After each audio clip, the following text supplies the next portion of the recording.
बंधुगण 29 मार्च 2025 को लगवाक जाऊँगी एही वर्षर प्रथम सूर्यपराग एवं एही दिन चैत्र अमावास्या पड़ुअछि शनिवार पड़ुअछि एवं खास कथा यह अटे कि एही दिन शनिंकर राशि परिवर्तन मध्य हेउअछि जहा फलरे राशि चक्र थिबा 12 गोटी राशि मध्यरु मात्र 6 गोटी राशिर व्यक्तिविशेष मानकर जीवन पूरापूरी बदलिबाकू जाउअछि। बंधुगण आजिर एही भिडियोटी आपण मानक पई बहुत अधिक गुरुत्वपूर्ण अटे। आपण मिठा बांटिबाकू होई जांतु प्रस्तुत काहेकि ना इतिहास रे प्रथम थर दीर्घ 172 वर्ष परे 29 मार्च को एमिति संजोग बनुअछि कि जेउ दिन सूर्य पराग लागुअछि एवं एही दिन शनि चलन मध्य हेउअछि जहा फलरे शनिवार दिन माने 29 मार्च 2025 को लागिबाकू थिबा एही सूर्य पराग परे तुरंत ही एही 6 गोटी राशिर भाग्य बदलिबाकू लागिब। एही 6 गोटी राशिर भाग्य सुना भली चमकिबाकू जाउअछि। एही 6 गोटी राशिर जीवन रे धन मान सम्मान सुख सौभाग्य एवं ऐश्वर्यर प्राप्ति हेब। शास्त्र अनुसार एही 6 गोटी राशिर भाग्य पूरापूरी बदलिबाकू जाउअछि। ना केवल एमानकर नवग्रह एमानकर साथ देवा आरंभ करिदेबे बरम एमानकु एमानकर जीवन रे अपार खुशीर प्राप्ति हेबाकू जाउअछि।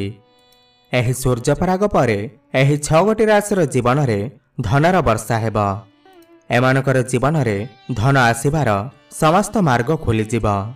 एमानकर जीवन रे जेउ धन आसीब सेथिरे वृद्धि मध्य हेब। एही 6 गोटी राशिर व्यक्तिविशेष माने एही सूर्यपराग परे जेउ भी निर्णय नेबे जेउ भी निष्पत्ति नेबे सेथिरे सेमाने सफलता लाभ करिबे। चाकरी एवं व्यवसाय क्षेत्र रे अचानक एमानकु लाभ प्राप्ति हेब। एमानकर उन्नति हेब।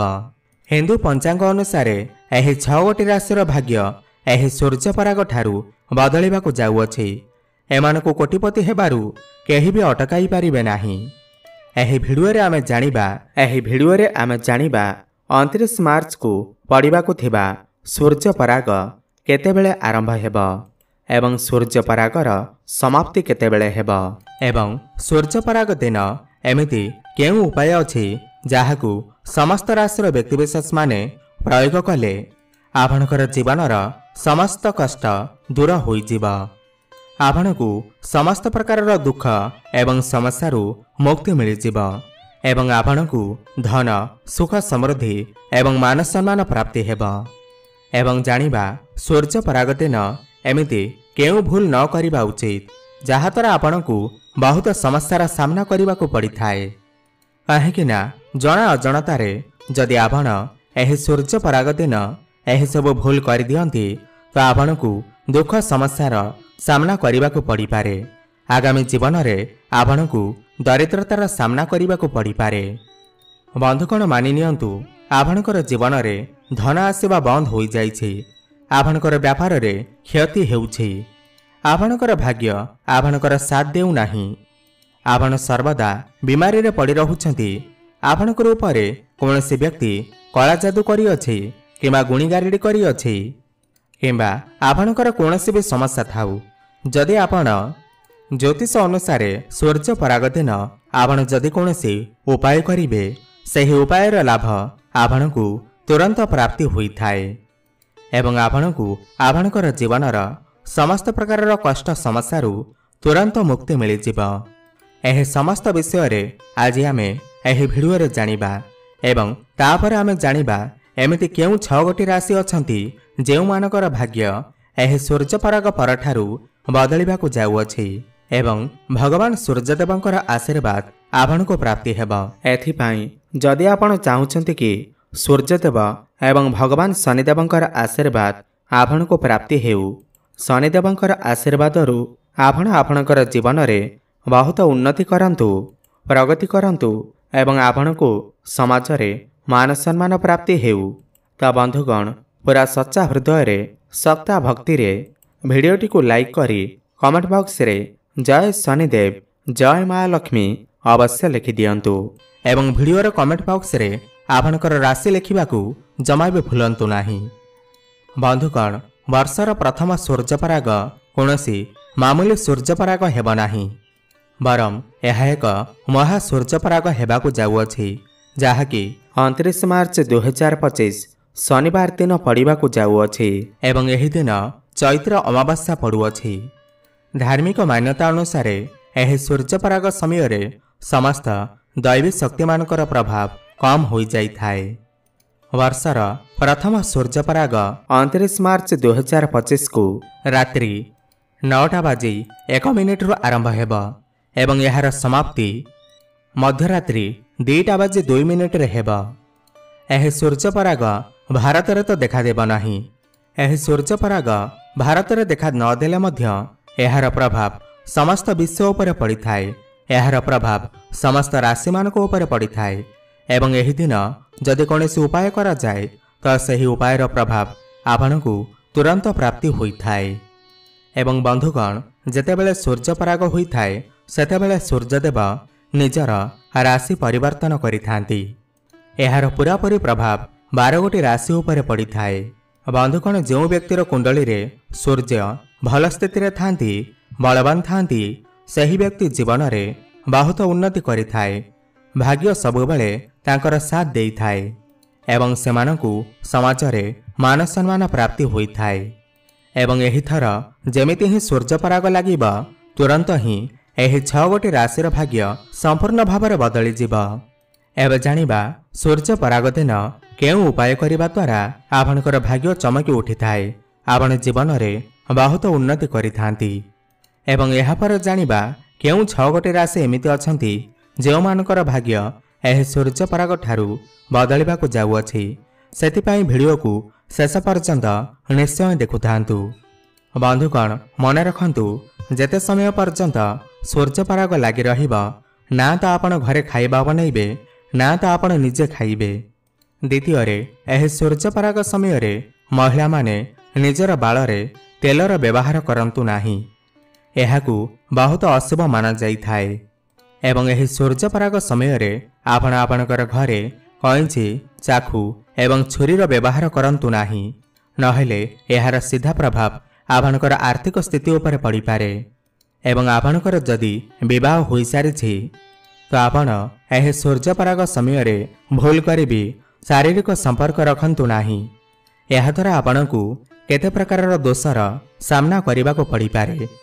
ଦେଖନ୍ତୁ, ସବୁଠୁ ପ୍ରଥମ ଉପାୟ ଯାହା ଆମେ ଆପଣଙ୍କୁ ବତାଇବାକୁ ଯାଉଅଛୁ ତାହା ହେଉଛି କରଜରୁ ମୁକ୍ତି ପାଇବାର ଉପାୟ।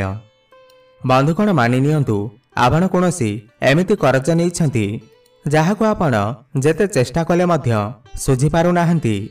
ଦିନକୁ ଦିନ ଆପଣଙ୍କର ଚିନ୍ତା ବଢ଼ିବାକୁ ଯାଉଅଛି, ଆପଣ ଆର୍ଥିକ କଷ୍ଟରେ ଫସି ଯାଇଛନ୍ତି ଏବଂ ଆପଣଙ୍କର ଜୀବନରେ ଧନ ଆସିବା ବନ୍ଦ ହୋଇଯାଇଛି ଏବଂ ଆପଣ ଏହିସବୁ ଜିନିଷକୁ ନେଇ ବହୁତ ଚିନ୍ତାରେ ଅଛନ୍ତି। ତ ସୂର୍ଯ୍ୟପରାଗ ଯେମିତି ହିଁ ରାତ୍ରି 9:01 ଆରମ୍ଭ ହେବ, ସେହି ସମୟରେ ଆପଣ ଗୋଟିଏ ଲାଲ କପଡ଼ା ନିଅନ୍ତୁ ଏବଂ ସେହି ଲାଲି କପଡ଼ା ଉପରେ 1 ମୁଠି ଲବଙ୍ଗ ରଖିଦିଅନ୍ତୁ ଏବଂ ଏହି କପଡ଼ାର ଗୋଟିଏ ପୁଟୁଳି ବନେଇ ଦିଅନ୍ତୁ ଏବଂ ନିଜର ଘରର ପୂଜା ଘରେ ରଖିଦିଅନ୍ତୁ। ଏହାର ପରଦିନ ଆପଣ ଏହି ପୁଟୁଳିକୁ ନେଇକରି କୌଣସି ବି ମନ୍ଦିର ବାହାରେ ବସିଥିବା ଭିକ୍ଷୁକମାନଙ୍କୁ ଦାନ କରିଦିଅନ୍ତୁ। ଏତିକି ଉପାୟ ଯଦି ଆପଣ ଏହି ସୂର୍ଯ୍ୟପରାଗ ସମୟରେ କରିଦିଅନ୍ତି ତ ବିଶ୍ୱାସ କରନ୍ତୁ, ଆପଣଙ୍କୁ ସମସ୍ତ କରଜରୁ ମୁକ୍ତି ମିଳିଯିବ। ଦେଖିବେ, 1 ମାସ ଭିତରେ ଆପଣ ସମସ୍ତ କରଜରୁ ମୁକ୍ତି ପାଇଯିବେ। ଆପଣଙ୍କର ଜୀବନରେ ଧନ ଆସିବା ଆରମ୍ଭ ହୋଇଯିବ। ଆପଣ ଜୀବନରେ ବହୁତ ଉନ୍ନତି କରିବେ। ଧନ ଆସିବାର ସମସ୍ତ ମାର୍ଗ ଖୋଲିଯିବ। ବନ୍ଧୁଗଣ, ଯଦି ଆପଣଙ୍କର ଘରେ ନକାରାତ୍ମକ ଶକ୍ତିର ପ୍ରଭାବ ବଢ଼ିଯାଇଛି, ଆପଣଙ୍କର ଘର ଉପରେ କୌଣସି ବ୍ୟକ୍ତି କଳା ଯାଦୁ କରୁଅଛି, ଗୁଣିଗାରେଡ଼ି କରୁଅଛି, ଯାହା ପାଇଁ ଆପଣ ଚିନ୍ତାରେ ଅଛନ୍ତି, ସମସ୍ୟାରେ ଅଛନ୍ତି, ତ ଆପଣ ଏହି ସୂର୍ଯ୍ୟପରାଗ ଦିନ ଗୋଟିଏ ନଡ଼ିଆ କିଣିକି ନେଇ ଆସନ୍ତୁ ଏବଂ ଏହି ନଡ଼ିଆକୁ ନେଇ ଘରର ସମସ୍ତ ସଦସ୍ୟଙ୍କର ମୁଣ୍ଡରେ ଛୁଆଇଁକି ଏହି ନଡ଼ିଆକୁ ନେଇ ନିଜର ଠାକୁର ଘରେ ରଖିଦିଅନ୍ତୁ ଏବଂ ତା ପରଦିନ ଏହି ନଡ଼ିଆକୁ ନେଇ ଆପଣ ମନ୍ଦିରରେ ଥିବା ପୂଜାରୀଙ୍କୁ ଦେଇଦିଅନ୍ତୁ। ଦେଖିବେ, ଏତିକି ଉପାୟ କରିବା ଦ୍ୱାରା ଆପଣଙ୍କର ଘର ଉପରେ କାହାର ବି କୁଦୃଷ୍ଟି ପଡ଼ିବ ନାହିଁ। କୌଣସି ବି ବ୍ୟକ୍ତି कला जादू करिपारिबे नाही एवं आपणकर घरु समस्त नकारात्मक शक्ति बाहर को बाहर जीव एवं आपणकर घरे सकारात्मक ऊर्जार प्रभाव रहिबा। बंधुगण तंत्र शास्त्र रे सफा सफा लेखा होईछि कि सूर्य परागर परदिन कौनसी भी व्यक्ति जदि निज घर को सदाबाहर गछ नहीं आसी थाए तो सही घर उपरे सर्वदा माँ लक्ष्मीकर आशीर्वाद बनी रही थाए। बंधुगण सदाबाहर गछ एक एमिति गछ होई थाए जेउथिरे माँ लक्ष्मीकर अष्टरूपर वास होई थाए। तो आपण सूर्य परागर परदिन आपण गोटे सदाबाहर गछ नहीं आसतु एवं एहाकु नहीं आपणकर घरर पूर्व दिगरे स्थापन कर दियंतु एवं प्रत्येक दिन एहाकु जल दियंतु। एतिकी उपाय जदि आपण कर दियंती तो विश्वास करंतु माँ लक्ष्मीकर आशीर्वाद आपनको सर्वदा प्राप्ति हेब।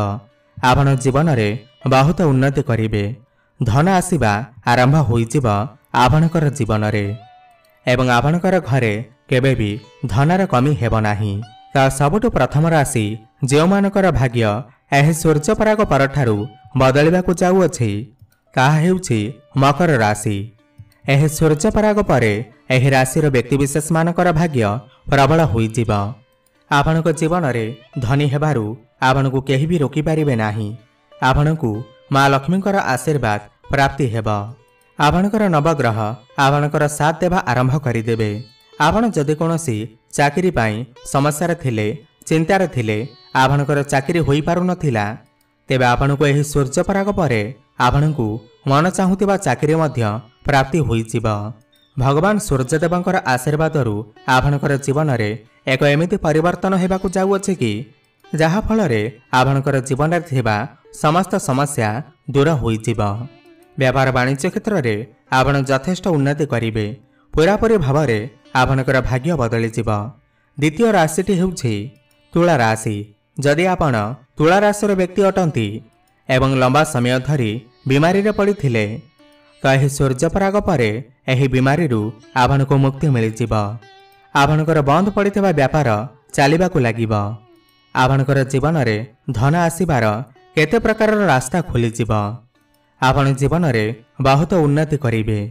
भगवान सूर्यदेवंकर आशीर्वादरु एही सूर्य पराग परे तुला राशिर व्यक्तिविशेष माने जदि कोनोसी व्यापार वाणिज्य आरंभ करिबाकु जाउछंती ताहेले सेथिरे आपण निश्चय सफलता पाइबे। जदि आपण कन्या राशिर व्यक्तिविशेष अटंती तो एही सूर्य पराग परे आपणकर विदेश यात्रा करिबार जोग बनुअछि। आपणकु राजनैतिक लाभ हेब एवं आपणकर शत्रु मानकर विनाश हेब। आपणकु समस्त करजरु मुक्ति मिलिजिब। आपण शिक्षा क्षेत्र रे बहुत उन्नति करिवे। व्यापार वाणिज्य करुथिले सेथिरे मध्य आपणकु सफलता प्राप्ति हेब। नूतन चाकरी मध्य प्राप्ति हेब एवं चाकरी करुथिले सेथिरे प्रमोशन हेबार मध्य जोग बनुअछि। सूर्यदेवंकर आशीर्वादरु आपणकर भाग्य चमकी उठिब। जदि आपण मेष राशिर व्यक्तिविशेष अटंती एवं लंबा समय धरी चाकरी पाई प्रयास करुथिले तो एही सूर्य पराग परे आपणकु मन चाहुतिबा चाकरी मध्य प्राप्ति होइजिब। मेष राशिर व्यक्तिविशेष मानकर जीवन रे एही सूर्य पराग परे एक चमत्कारी परिवर्तन हेबाकु जाउअछि। आपणकर जीवन पूरापूरी बदलिबाकु जाउअछि। एही सूर्य पराग परे आपणकर विवाहर जोग मध्य बनुअछि। आपण जदि कोनोसी जमी जमा किणाबिका करिबाकु चाहुतिले ताहेले एही सूर्य पराग परार समय आपणक पाई बहुत भल अछि।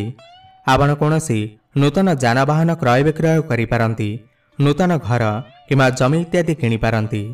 आपण जदि व्यापार करुछंती सेथिरे आपणकु यथेष्ट उन्नति प्राप्ति हेब एवं बेरोजगार थिबा लोकमानंकु नूतन चाकरी मध्य प्राप्ति होई पारे एवं आपणकु आकस्मिक धन प्राप्ति होई पारे। जदि आपण सिंह राशिर व्यक्तिविशेष अटंती तो एही सूर्य पराग परे आपणकर भाग्य प्रबल होइजिब।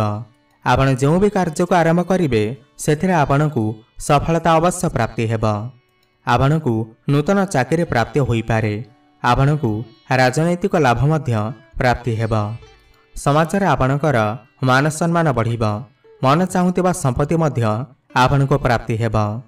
वैदेशिक व्यापार वाणिज्यर मध्य आपणकु सफलता प्राप्ति हेब एवं दूरस्थान को यात्रा करिवार मध्य जोग बनुअछि।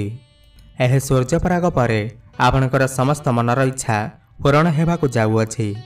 आपणकु आकस्मिक धन प्राप्ति होई पारे। जदि आपणकर कुंभ राशि होइथाए ताहेले एही सूर्यपराग परे आपणकर भाग्य पूरापूरी बदलिबाकु जाउअछि। आपणकर उपरे माँ लक्ष्मीकर आशीर्वाद बनी रहिबाकु जाउअछि, जहा फଳରେ आपणकर जीवन रे धन आसीबार समस्त मार्ग खोलिजिब। जेउमाने बेरोजगार अछंती, जेउमानकु कोनोसी कर्म प्राप्ति होउ नाही, तो सेमानकु नूतन कर्म प्राप्ति होई पारे। एवं जेउमाने व्यापार वाणिज्य करूछंती सेमानकु सेथिरे यथेष्ट फायदा मिलिब। चाकरी क्षेत्र रे एमानकु प्रमोशन हेबार मध्य जोग बनुअछि। समाज रे एमानकर मान सम्मान प्रतिष्ठा बढ़िब। तेबे बंधुगण, आपनको जदि भिडियोटी भल लागि थाए ताहेले तळे थिबा आम कमेंट बॉक्स रे जय माँ लक्ष्मी, जय श्री विष्णु अवश्य लिखंतु एवं भिडियो को गोटे लाइक करंतु। धन्यवाद।